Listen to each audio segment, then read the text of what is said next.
Hey guys, Arm&Gun here today with a beautiful handgun. We've got the HK P7 M10. This is the infamous squeeze cocker. However, this guy right here is chambered in 40 Smith & Wesson. That's something kind of special, not something you typically saw out of the P7 lineup. This is one of the more, I guess, quintessential P7s, just the M13. It's a double stack 9mm, holds 13 rounds, hence the M13 designation. M10 holds 10 rounds, but again, we've got the 40 short and weak versus the 9mm. So, what is the difference? Can you spot the difference between the guns? Apart from the color of the guns and the grips, there's one major difference. We're gonna get to that in a second, but it is basically all to do with the differences in these cartridges. Now, your 40 Smith & Wesson, which was getting a lot of popularity into the early 90s, especially with police departments, well, it was touted as having the capacity of 9mm with a stopping power of 45. Arguments have said that that's actually reversed. It's more of the stopping power of 9 with a capacity of 45, but truth be told, it's somewhere in the middle. It's got some compromise. It is roughly the same size as a 9mm. You can carry a lot of the ammunition, and it packs a punch comparatively. This is a 180 grain projectile versus a 115 grain projectile, and they accomplished that by running this cartridge at a much higher pressure.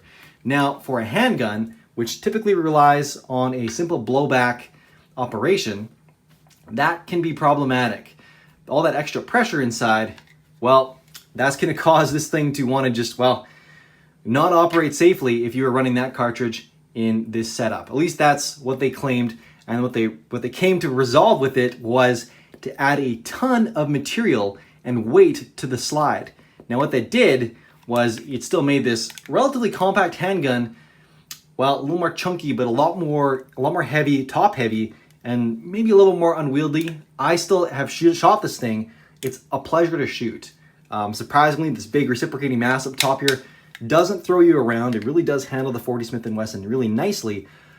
But the reason they added all this mass up here was to increase the inertia, increase the weight of the slide. That's going to increase the inertia for this thing to want to open up under the higher pressure explosion that happens every time you light off a 40 Smith & Wesson. So that was their coping mechanism. But you see, they turned this really sleek, sexy firearm, in my opinion, into something of a white whale. I don't know. It's, she's a chonky girl, that's all I can say. Still a beautiful pistol. I love this satin nickel finish versus the typical blued. This is actually, I think, kind of a quirk of some of the HK, this out of spec, slightly out of spec bluing turns kind of plum color over time. Some guys like that. I kind of thought it was just neat. It happened to be with the P7 that I picked up. But the satin nickel with the black grips, this is a gorgeous handgun, and again, a beaut to shoot.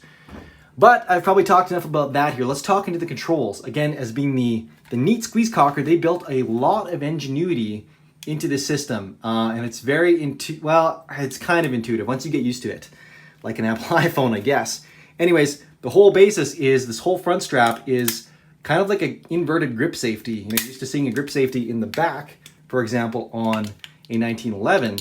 Well, this thing goes a step further, and this actually activates the trigger. So when you just depress this, you get this little firing pin indicator that pops out the rear, and that shows that you have a live trigger. Without that, this thing is dead as a doorknob. You can do this till your finger falls off, and you'll never have a problem. That was designed as a safety feature for police departments, so they could run with one in the chamber safely. No double action, it's single action only, but it's actuated solely by this mechanism. Another quirk with this was, I thought, if a police officer was ever disarmed by a perp, well, the perp would pick up the gun and go to shoot it, and nothing would happen unless you instinctively trained to squeeze the gun first. Now, once the gun is squeezed, it takes more pressure to squeeze it in than it does to just hold it there. You kind of can go pretty light and maintain that, but that does actuate the trigger. Trigger is pretty nice. You got a bit of a wall there, then there's some mush, and then she breaks, and it's kind of a nice break. It's kind of a nice break.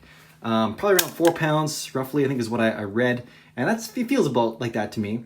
So that's a trigger. Inside here, we've got a little heat shield. And this is meant to just protect your finger if you are running quite a few rounds.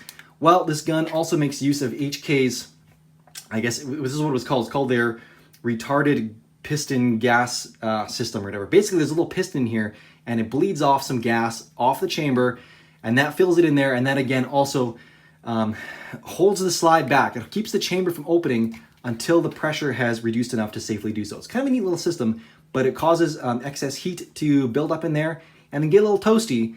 I mean, obviously, if you're doing this, taking this thing at the range for some training and you're running through quite a few rounds, it's going to get a little toasty. If you're just doing a mag or two, it's really not going to be that bad. Anyways, fully ambidextrous gun. We've got a dual mag release here on the sides. Pop that out. This beautiful satin, matching satin nickel mag pops out. Holds 10 rounds again. And there you have her. Cool thing, it has a last round bolt hold open. Swap your mags. Squeeze that squeeze cocker, and she's back in action, ready to go. Firing pin indicator is out, trigger's live, and you're ready for good times. Pretty neat system. P7 M13 is 100% the same. Cool fact, you can actually run M10 mags in an M13. If you're in a band state and you're only restricted to 10 rounds, you can fit 13 rounds of 9mm in a 40 Smith & Wesson 10-round mag. So that's a cute little trick, or I guess cheat, loophole, whatever you want to call it, that'll get you by those. Let you use the M13 as it was always intended. With 13 rounds, that is. Anyways, oh man, but the weight difference is huge. Just between this gun and this gun, that 3/8 or so of additional material added to the top of the slide accounts for about 12 ounces. Roughly 30% of the whole weight. This gun, I think with a mag, is somewhere around 32 ounces. This guy's a whopping roughly 42 ounces, 1.25 kg. No small amount. That is definitely quite significant. It's also not quite as sexy, and while it still has the low bore axis, again, the barrel's quite in line with your finger, you're a lot more top heavy now, a lot more chunky, you're waving this thing around. All that extra weight is kind of hanging off the top, and it's noticeable. Though again, just a beauty to shoot. Really smooth, really soaks up that recoil despite, and I guess it really doesn't, the slide doesn't reciprocate with such ferocity that it's knocking you around. It soaks it up. If you want to see that, I'll post my shooting video tomorrow, and you can see just how beautiful that thing was to shoot. So now that I've covered kind of the operation of the pistol, I guess one other quick thing.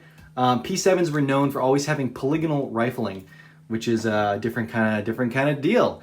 And the M10 went back to conventional lands and grooves rifling. So that's just one other kind of fun fact for this bizarre take by HK in the P7 lineup.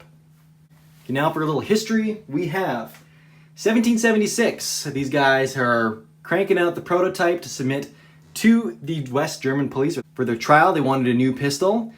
After 2 years in trials, it made it, and you had the P7. They sent them over to the United States. They made a couple tweaks. You had your M8 and then your M13. Police departments are really quite like them. They were marketed to the police and civilians. They were marketed to military, I believe, as well. However, if you take off these grips, you will quickly realize how complex the inner workings are of a P7 series. It's pretty crazy. Probably not very tolerable to dirt and debris that you're going to encounter out in the field. While they wanted to take down the 1911, with its design, it was just not as foolproof. This is at least my speculation from the kind of background material I've read on that. So at some point, these sales are going pretty well. These guns are around $800 comparatively, and in the time, and the M8s, the single stack 8-round equivalent, was around $600. Well, then the US dollar relative to the German mark just fell out, and these guns basically skyrocketed about 50% in price. This thing went to $900, over $900 for the M8, and over $1,100 for this one, the M13. That's cheap nowadays. Good luck finding one of these for like under $2.5, $3 grand in a nice shape, but that was a lot for police departments, and they kind of lost a lot of that market after that. Civilians still picked up some slack, but again, with some other bands that were introduced, they could no longer come in with 13-round mags, so they were largely discontinued. You could kind of only get the P7 and the P7 M8 after that. HK also released a 380 model, a 32 ACP, and a 22 caliber, 22 long rifle conversion kit. Kind of neat. If you can find one of those today, they're worth big money. They were super, super duper rare. After all of that, in 1991, Dallas SHOT Show, HK announced they had a 40 Smith & Wesson model coming called the M10. A year later, 1992, New Orleans SHOT Show, they debuted the original model. Now, that's where this thing came from. Pretty darn cool. Very cool stuff. However, they did not sell very well, and they introed with an MSRP of around $12.59. Getting a lot of this information, by the way, from a great article written by David Arnold back shortly after this thing debuted. Pretty cool stuff. I appreciate that. And unfortunately, the gun just didn't take off very well. It sold privately among collectors for a few years.